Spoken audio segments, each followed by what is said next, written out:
ನಾಡಿನ ಸಮಸ್ತ ಜನತೆಗೆ ಬೆಳಕಿನ ಹಬ್ಬ ದೀಪಾವಳಿಯ ಶುಭಾಶಯಗಳನ್ನು ಕೋರುವವರು ಕರ್ನಾಟಕ ರಾಜ್ಯ ರೈತ ಸಂಘ ಹಾಗೂ ಹಸಿರು ಸೇನೆ ಕೋಡಿಹಳ್ಳಿ ಚಂದ್ರಶೇಖರ್ ರಾಜ್ಯಾಧ್ಯಕ್ಷರು ಮತ್ತು ಕುಕನೂರು ತಾಲೂಕಾ ಅಧ್ಯಕ್ಷರಾದ ಆನಂದ್ ಮಹೇಶಪ್ಪ ಮಲ್ಲಣ್ಣವರ್ ಅವರಿಂದ ದೀಪಾವಳಿ ಹಬ್ಬದ ಹಾರ್ದಿಕ ಶುಭಾಶಯಗಳು.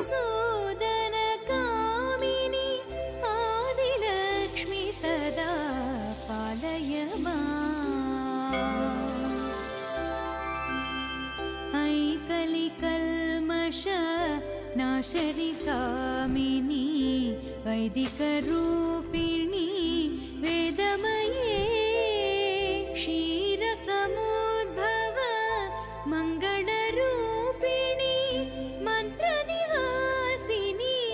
मन्त्रनुते मङ्गलदायिनी